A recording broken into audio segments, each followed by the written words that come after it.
우리 마을 논두길 끝그 돌무더기 옆에서 시작된 이야기랍니다. 말하자면 지긋지긋한 내 고집 때문에 벌어진 일이었지요. 나는 말년에 허리가 굽도록 일만 해온 사람이었답니다. 젊어서부터 악착같이 살았었지요. 남에게 손 벌리는 일 없이 내 앞가림은 내가 해왔거든요. 그래서 더욱 내 것을 지키는 데는 눈에 불을 켜는 사람이었답니다. 마을 입구에 새로 동업으로 작은 가게를 차릴 때도 그랬어요. 그 사람이랑 같이 시작하기로 했을 때 왠지 모르게 마음 한구석이 영 불편했지요. 겉으로는 번지르르한 말솜씨 하나 없이 그저 묵묵한 사람이었거든요. 하지만 나는 그런 사람들을 도무지 믿을 수가 없었답니다.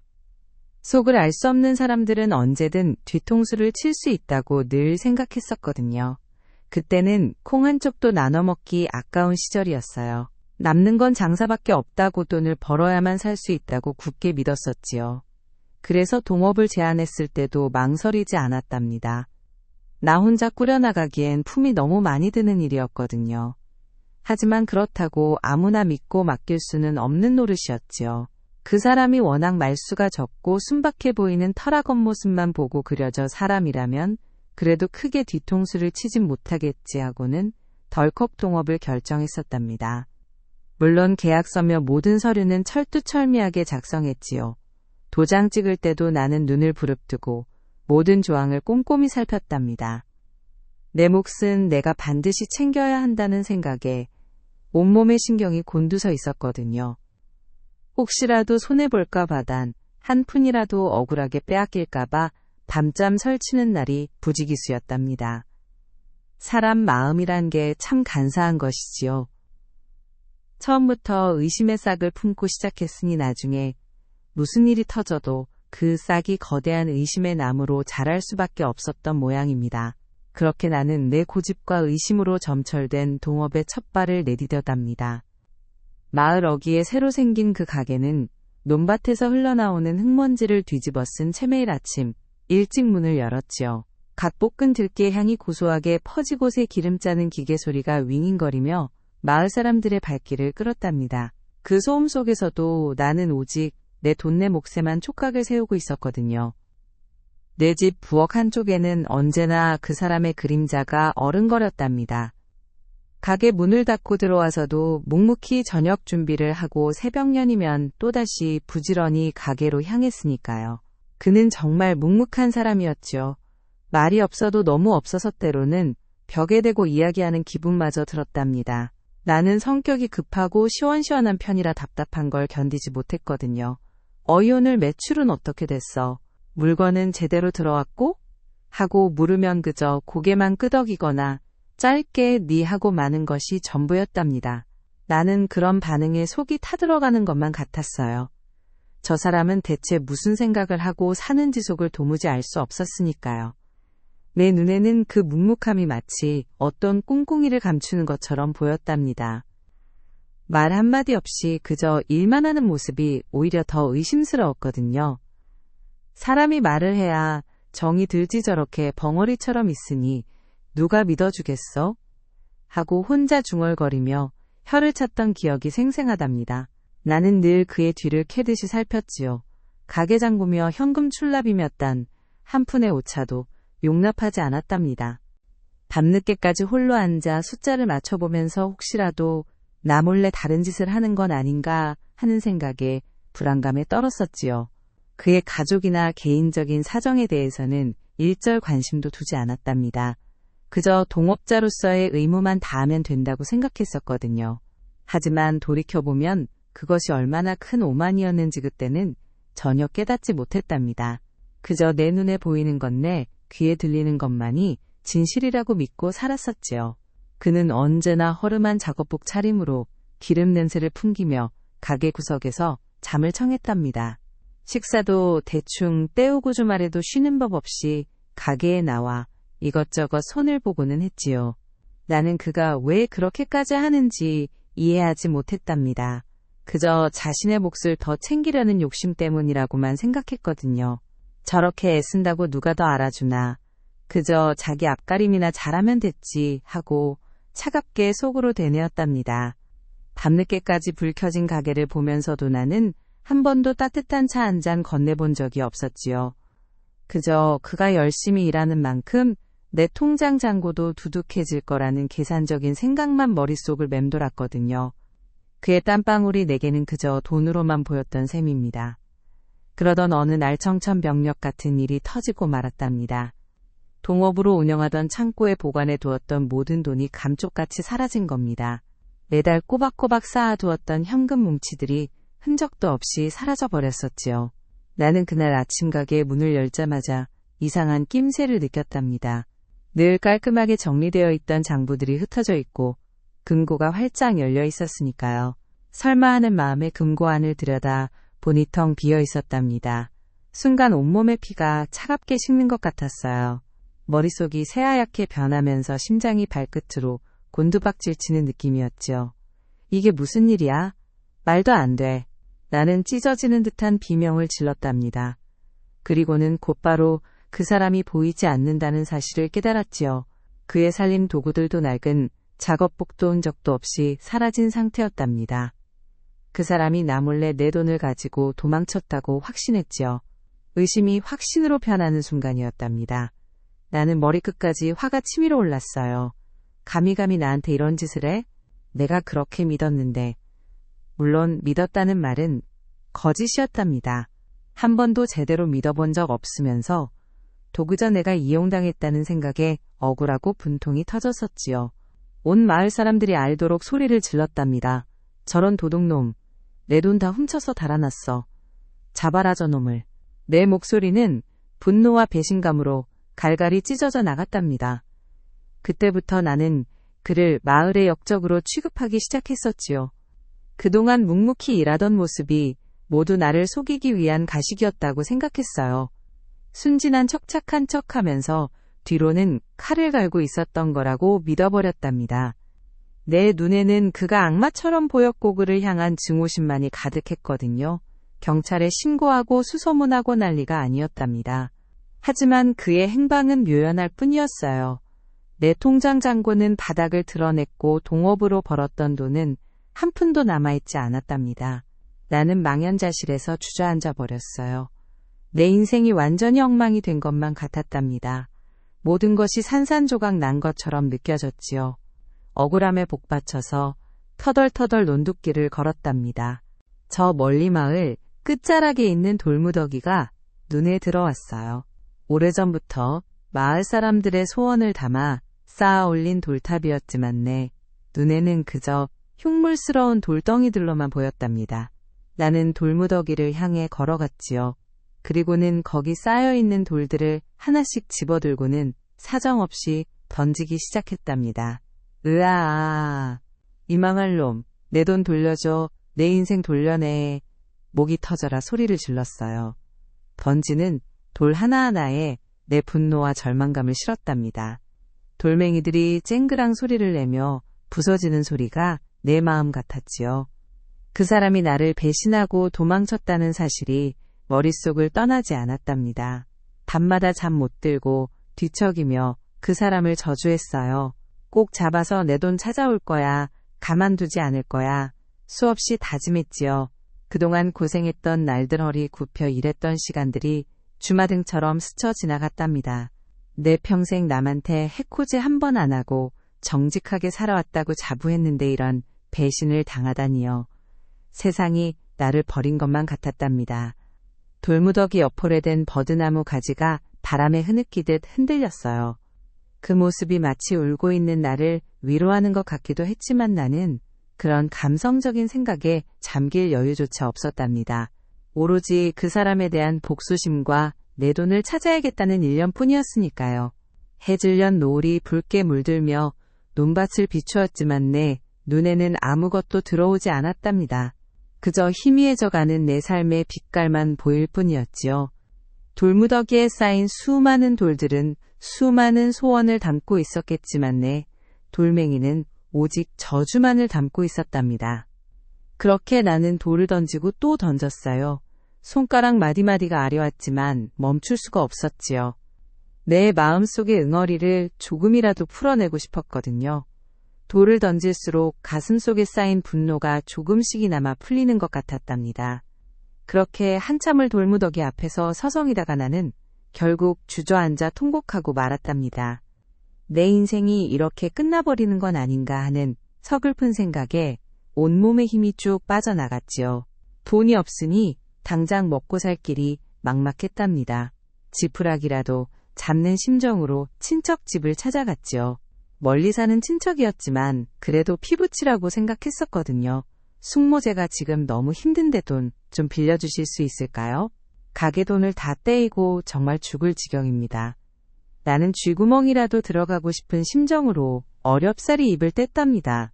하지만 친척의 얼굴에는 동정심이라고는 찾아볼 수 없었어요. 싸늘한 표정으로 나를 대했지요. 언니 고집 때문에 그렇게 된 거 아니에요? 내가 진작에 말했잖아요. 그 사람 너무 믿지 말라고. 언니는 꼭 그렇게 남의 말은 하나도 안 듣고 자기 고집대로만 밀어붙이다가 일을 저지르지. 친척은 내 아픈 곳을 콕콕 찔러댔답니다. 듣고 싶지 않은 말이었지만 반박할 수도 없었지요. 내가 늘 그랬으니까요. 내가 얼마나 고집불통이었는지 그때 비로소 깨닫는 듯 했답니다. 하지만 이미 엎질러진 물이었지요. 친척은 결국 돈을 빌려주기를 거부했답니다. 나도 지금 살림이 팍팍해서 여유가 없어요. 미안하지만 언니를 도와줄 형편이 안 돼요. 매몰차게 돌아선 친척의 뒷모습을 보면서 나는 세상에 홀로 남겨진 기분이었답니다. 정말 나마저 버리는구나. 믿을 사람 하나 없는 세상이구나. 서러움과 배신감에 눈물이 왈칵 쏟아졌었지요. 친척집에 가는 길 내내 어떻게든 사정해서 돈을 받아낼 궁리만 했었는데 막상 거절당하고 나니 온몸의 기운이 쭉 빠져나갔답니다. 마치 온몸의 뼈가 다 부러진 것처럼 주저앉고 싶었지요. 정말이지 내가 뭘 그렇게 잘못했단 말인가. 다들 나만 미워하고 나만 버리는구나 하는 피해의식에 사로잡혔답니다. 내 눈에는 세상 모든 사람들이 나를 외면하는 것처럼 보였거든요. 친척의 차가운 목소리가 귓가에 맴돌며 나를 더욱 비참하게 만들었지요. 찬 바람이 쌩하니 부는 논두길을 홀로 걷고 있었답니다. 발길이 닿는 대로 아무 생각 없이 걸었지요. 얼마나 걸었을까 발 밑에 무언가 걸리는 느낌이 들었답니다. 푹 꺼진 논두길 옆 흙먼지를 뒤집어 쓴 채 낡은 놀이개 하나가 떨어져 있었어요. 나는 순간 걸음을 멈추었답니다. 오래된 놀이개는 색이 바래고 낡았지만 섬세하게 수놓인 문양은 여전히 고운 자태를 뽐내고 있었지요. 옆에는 가느다란 실 한 가닥이 너덜너덜하게 매달려 있었답니다. 이게 왜 여기에 있지? 나는 조심스럽게 놀이개를 집어들었답니다. 흙을 털어내니 생각보다 귀한 물건 같았어요. 하지만 지금 내게는 그 어떤 귀한 물건도 소용이 없었지요. 내 머릿속은 온통 사라진 돈과 그 사람에 대한 분노로 가득했으니까요. 이런 낡은 놀이개 한 조각이 무슨 소용이 있다고. 내 돈이나 찾아야지. 나는 무심하게 놀이개를 주머니에 쑤셔 넣었답니다. 그 순간에도 놀이개가 가진 특별한 의미를 전혀 알아채지 못했었지요. 그저 길바닥에 버려진 흔한 물건 중 하나라고만 생각했거든요. 마치 내 마음처럼 초라하고 낡아버린 것처럼 말입니다. 하지만 이상하게도 버리지 않고 주머니에 넣었던 것은 어쩌면 무의식 중에 느껴진 어떤 끌림 때문이었는지도 모르겠습니다. 차갑게 식어버린 내 손바닥에 닿는 놀이개의 감촉은 왠지 모르게 따뜻했답니다. 그 낡은 놀이개를 만지작거리면서도 나는 여전히 그 사람이 내 돈을 훔쳐 달아났다는 생각에 사로잡혀 있었지요. 내 시선은 멀리 마을을 향하고 있었답니다. 어떻게든 그 사람을 찾아내서 내가 당한 억울함을 갚아줘야겠다는 독한 마음만 가득했으니까요. 논두길을 따라 불어오는 바람은 내 볼을 차갑게 스쳤고 나는 그 차가움 속에서도 오직 복수심에 불타고 있었답니다. 나는 마을 회관에 앉아 어르신들에게 하소연했답니다. 그 파렴치한 놈이 내 돈을 다 훔쳐서 도망갔어요. 어르신들 저런 놈은 마을에서 발붙이지 못하게 해야 하는 거 아닙니까? 내 목소리는 분노로 격앙되어 있었지요. 마치 그 사람이 정말로 대역죄인이라도 되는 양원 마을 사람들에게 그의 죄를 고하듯이 떠들었답니다. 마을 사람들은 내 말을 듣고 웅성거렸어요. 어휴 그럴 줄 알았어. 묵묵한 게 꿍꿍이가 있었구먼. 착한 척하더니 결국 본색을 드러냈네. 이런저런 말들이 오고 갔답니다. 나는 그들의 동조에 더욱 힘을 얻어 목소리를 높였지요. 배신감에 눈이 멀어버렸습니다. 내가 얼마나 그 사람을 믿었는데 이렇게 뒤통수를 칠 줄이야. 사실은 한 번도 제대로 믿어본 적 없으면서도 나는 피해자 코스프레를 하며 동정을 구했답니다. 내 고집과 의심 때문에 벌어진 일인데 도모든 잘못을 그 사람에게 뒤집어 씌우고 싶었거든요. 그 사람이 얼마나 모질고 악독한 사람인지 내가 얼마나 가엾고 불쌍한 사람인지 끊임없이 강조했답니다. 그 사람이 마을에 다시 나타나면 당장이라도 돌을 던져 죽여버릴 기세였지요. 내 마음속에는 오직 증오와 복수심만이 가득했답니다. 이성을 잃은 채 나는 그의 명예를 짓밟고 모든 것을 빼앗아버리고 싶었거든요. 돌이켜보면 그때의 나는 정말이지 추악하고 못난 사람이었답니다. 내 분노에 사로잡혀서 진실을 외면하고 오직 내 눈에 보이는 것만을 믿으려 했으니까요. 마을 회관에 앉아서 차가운 물 한 잔 마시면서도 나는 그 물이 독약이라도 되는 듯 쓰게 느껴졌답니다. 온몸에 신경이 곤두서 있었고 언제든 그 사람이 나타나면 달려들어 물어뜯을 준비를 하고 있었지요. 내 주변을 맴도는 마을 사람들의 시선도 그때는 동정으로 느껴졌지만 이제 와 생각해보면 한심하게 바라보는 시선이었을지도 모르겠습니다. 사흘이 지나서였을 겁니다. 나는 기어코 그 사람을 찾아냈답니다. 마을에서 조금 떨어진 오래된 당산나무 아래에서 그의 뒷모습을 보았을 때내 심장은 분노로 터질 듯이 뛰었답니다.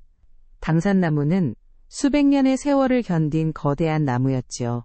마을의 수호신처럼 우뚝 서서 모든 것을 지켜보는 듯 했답니다. 그 나무 아래에서 그 사람이 앉아있는 모습은 나에게는 뻔뻔함의 극치로 보였어요. 이봐, 거기서 숨지 말고 나와보시오. 나는 목청껏 소리를 질렀답니다. 온몸에 피가 역류하는 듯한 격렬한 감정이었지요. 도둑놈 주제에 감히 이 마을에 다시 나타나? 내 돈 다 내놔. 당장 내 눈앞에서 사라져. 나는 그에게 달려가 멱살이라도 잡을 기세였답니다. 그는 내 목소리에 천천히 고개를 들었지요. 그의 얼굴은 예전보다 훨씬 수척해져 있었답니다. 며칠 밤낮을 굶은 사람처럼 창백했고 눈빛은 깊은 피로에 절어 있었어요. 하지만 나는 그런 그의 모습을 보고도 조금도 동정심이 생기지 않았답니다. 오히려 아픈 척 연기하는구먼 하고 비아냥거렸었지요. 어디 아픈 척하지 마. 다 내 돈 가지고 도망친 벌이야. 싹 다 토해내. 나는 인정사정 없이 퍼부었답니다. 그에게서 어떤 변명이라도 듣는다면 나는 아마도 그 자리에서 그를 때려 죽였을지도 모른답니다. 내 안의 분노는 이미 주체할 수 없는 지경에 이르렀었으니까요. 당산나무의 거대한 그림자가 우리 둘을 뒤덮었지만 나는 그 거대한 나무 아래에서 오직 내 분노만을 태우고 있었답니다. 내 매몰찬 비난에도 그는 아무 말 없이 고개를 숙이고 있었답니다. 그리고는 주머니에서 무언가를 꺼내 내게 건네는 것이었지요. 낡은 놀이개였답니다. 내가 논두길 끝에서 주었던 바로 그 놀이개였어요. 흙먼지를 털어낸 깨끗한 상태였지만 여전히 낡고 바랜 모습 그대로였지요. 이게 무슨 소용이란 말인가. 나는 분통이 터졌답니다. 내 돈 다 훔쳐가 놓고 이런 낡은 장난감 따위를 나한테 주는 거야? 지금 나를 놀리는 거야 뭐야? 내 돈이나 내놔. 당장 내 돈 내놓으란 말이야? 나는 놀이개를 바닥에 던져버릴 기세로 소리를 질렀답니다. 분노가 극에 달해 온몸이 부들부들 떨렸어요. 그의 무심한 듯한 행동이 나를 더욱 미치게 만들었답니다. 어쩌면 그는 정말 나를 조롱하는 것 같았으니까요. 내 눈에는 그의 모든 행동이 나를 기만하고 있다는 증거로만 보였답니다. 그 낡은 놀이개 따위가 내게 무슨 의미가 있겠어요? 나는 당장이라도 그를 붙잡고 흔들어대며 진실을 토해내라고 강요하고 싶었답니다. 하지만 그는 여전히 아무 말 없이 묵묵히 서 있을 뿐이었지요. 그의 눈빛은 텅 비어있는 것 같기도 했고 아니면 내가 감히 읽어낼 수 없는 깊은 슬픔을 담고 있는 것 같기도 했답니다. 나는 그 놀이개를 들고 있는 그의 손을 뿌리치고 싶었지만 어쩐 일인지 내 손은 그의 손에 닿아 있었답니다. 차갑고 메마른 그의 손은 내 손에 놀이개를 쥐어주었지요. 그리고는 다시 고개를 숙이고 말았답니다. 나는 놀이개를 쥐고 서 있었지만 여전히 분노로 가득 차 있었답니다. 이게 무슨 짓이야. 내 돈 다 어디다 쓰고 이런 쓸모없는 걸 주는 거야. 나는 분노에 차서 놀이개를 움켜쥐었답니다. 낡은 실 한 가닥이 너덜거리는 것이 눈에 들어왔지요. 순간 문득 이상한 기분이 들었답니다. 논두길에서 놀이개를 주었을 때도 실이 달려 있었는데 왜 그 사람은 이 놀이개를 이렇게 소중하게 간직하고 있었을까 하는 생각이 스쳐 지나갔거든요. 나는 무심코 그 실을 잡아당겼답니다. 순간 놀이개 안쪽에서 얇은 종이 조각 하나가 튀어나오는 것이었지요. 낡고 바른 종이였지만 빼곡하게 글씨가 쓰여 있었답니다. 이게 뭐야? 나는 떨리는 손으로 종이를 펼쳤답니다. 순간 내 눈은 휘둥그레졌어요. 종이에는 그동안 가게에서 발생했던 모든 돈의 출처와 사용 내역이 자세하게 기록되어 있었답니다. 단순히 거래 명세서가 아니라 병원, 진료 기록이며 약값, 영수증 그리고 빚을 갚아나간 내역까지 너무나도 상세하게 적혀 있었지요. 그 돈은 사라진 것이 아니라 전부 그의 어머니 병원비와 급하게 갚아야 할 빚을 갚는데 쓰였던 것이었답니다. 그리고 그 옆에는 작은 글씨로 이렇게 쓰여 있었어요. 언젠가 반드시 갚을 것입니다. 그때까지 이 기록을 보관해 주세요. 나는 종이를 움켜쥔 채 털썩 주저앉고 말았답니다.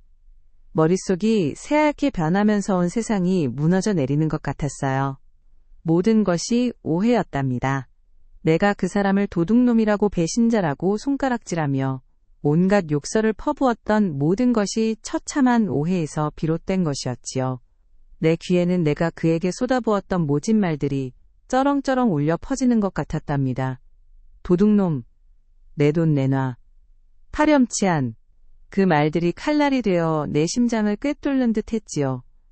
내가 얼마나 어리석고 못난 사람이었는지 그때 비로소 깨달았답니다. 나는 눈물을 쏟아내며 놀이개와 종이를 부여잡았어요. 미안함과 죄책감이 온몸을 휘감았답니다. 그는 아무 말 없이 묵묵히 나를 바라보고 있었지요. 그의 눈빛에는 원망 대신 오랫동안 사겨온 고통과 인내가 담겨 있었답니다. 나는 바닥에 주저앉아 통곡했지요. 내 오만인의 고집인의 의심이 한 사람의 인생을 얼마나 힘들게 만들었는지 깨달았기 때문이었답니다. 그 사람이 왜 그렇게 묵묵히 일만 했는지 아무런 변명도 하지 않았는지 모든 것이 퍼즐처럼 맞춰지는 순간이었지요. 그는 오직 어머니의 병원비를 마련하고 빚을 갚기 위해 말없이 고통을 감내하고 있었던 겁니다. 내가 그를 돈만 밝히는 악덕업주처럼 대할 때도 그는 오직 가족을 위한 희생의 길을 걷고 있었던 것이었답니다. 당산나무 아래 나는 그렇게 한참을 울고 또 울었답니다. 그 다음 주였답니다. 나는 논두길을 걸으며 그의 행방을 수소문했답니다. 놀이개 속에서 발견한 거래명세서에 적힌 병원이며 빚을 갚았다는 곳들을 일일이 찾아다녔지요. 그리고는 충격적인 진실을 알게 되었답니다. 그 사람은 어머니의 암투병 때문에 막대한 병원비와 간병비를 감당하고 있었다는 것이었지요. 동업을 시작할 때부터 그의 어머니는 이미 위독한 상태였답니다. 그가 묵묵히 일했던 모든 시간은 어머니를 살리기 위한 처절한 싸움이었던 것이었지요. 그는 어머니의 치료비와 수술비를 마련하기 위해 동업으로 번 돈을 한 푼도 쓰지 않고 병원에 고스란히 냈던 것이었답니다. 모든 지출 내역은 놀이개 속 종이에 꼼꼼히 기록되어 있었지만 그 급박한 상황에서 나에게 제대로 설명할 겨를도 없었던 모양이었지요. 내가 그에게 소리를 지르고 도둑놈이라고 매도하고 마을 사람들에게 그의 명예를 짓밟았던 그 순간에도 그는 어머니의 병실을 지키며 밤낮으로 간호하고 있었다는 것을 알게 되었답니다. 놀이개를 건네준 날 그는 병원에서 어머니의 마지막을 지키고 오던 길이었답니다. 그에게는 나에게 설명할 힘조차 남아있지 않았던 것이었지요. 나는 이 모든 사실을 알게 되자마자 그 자리에 주저앉아 버렸답니다. 논두길에 떨어진 한 움큼의 흙을 움켜쥐고는 찢어지는 가슴을 부여잡고 통곡했지요. 내가 너무 독했구나. 어쩌면 이렇게 못난 인간이었을까. 내 목소리는 흐느낌에 잠겨 제대로 나오지도 않았답니다. 나는 그 사람의 묵묵함을 오해하고 그의 희생을 알아보지 못하고 그의 고통을 외면했었지요. 그 사람의 침묵은 나를 향한 배신이 아니라 가족을 위한 처절한 사랑이었답니다. 내가 그를 비난하고 조롱했던 모든 순간들이 칼날이 되어 내 심장을 꿰뚫는 것 같았어요. 그는 홀로 모든 고통을 감내하며 묵묵히 제 갈 길을 걸었던 것이었답니다. 이제 와서 그에게 미안하다는 말 한마디도 전할 수 없는 현실이 나를 더욱 괴롭혔지요. 그는 어머니의 장례를 치른 후 아무도 모르게 마을을 떠났다는 소식까지 듣게 되었답니다. 나는 내 못난 마음이 그를 얼마나 깊은 상처로 몰아넣었을지 상상조차 할 수 없었지요. 햇살이 따스하게 내리쬐는 논두길이었지만 내 마음은 한겨울처럼 차갑고 싫었답니다. 1년이 지났답니다. 나는 여전히 이 논두길을 걷지요. 이제는 그 돌무더기 옆을 지나갈 때마다 한참을 머물곤 한답니다. 그 사람이 떠나고 난 뒤 나는 마을 사람들에게 그동안 내가 저질렀던 모든 못난 행동들을 고백했답니다. 그리고는 내가 오해했던 진실을 알리려고 노력했지요. 하지만 이미 마을 사람들의 기억 속에는 내가 퍼뜨렸던 소문들이 깊이 박혀 있었답니다. 어떤 사람들은 나의 고백에 놀라움을 금치 못했지만 어떤 사람들은 여전히 미심쩍어하는 눈빛이었어요. 나는 그들의 시선을 피하지 않았답니다. 그 모든 것이 내가 자초한 일이었으니까요. 나는 이제 더 이상 그 사람을 원망하지 않는답니다. 오히려 내 삶의 가장 큰 스승이 되어주었다고 생각하지요. 묵묵히 희생했던 그 사람의 삶은 내게 진정한 믿음이 무엇인지 가르쳐 주었으니까요. 나이를 먹을 만큼 먹었어도 여전히 세상을 다 안다고 착각했던 내 고집불통의 마음을 산산이 부서뜨려 버렸답니다. 돌무더기 옆나는 놀이개를 꺼내 조심스럽게 만져봅니다. 낡은 실 한 가닥이 여전히 매달려 있었지요. 이 놀이개는 이제 내게 단순한 물건이 아니랍니다. 한 사람의 숭고한 희생과 그리고 그 희생을 알아보지 못했던 내 어리석음을 일깨워주는 소중한 유품이지요. 바람이 불어와 버드나무 가지를 흔들면 나는 눈을 감고 그 사람의 묵묵한 뒷모습을 떠올리곤 한답니다. 내가 그에게 퍼부었던 모진 말들이 아직도 귓가에 맴돌지만 이제는 그 아픔마저도 내 삶의 일부가 되어버렸답니다. 진정한 믿음은 희생 없이는 불가능하다는 것을 나는 이제야 깨달았거든요. 내가 쌓아 올린 이 돌멩이 하나하나에 나는 이제 원망 대신 용서와 겸손을 담아 올린답니다. 논두길 끝돌무더기 옆에서 시작된 내 이야기는 이렇게 끝나지 않는 후회와 깨달음으로 이어지고 있답니다.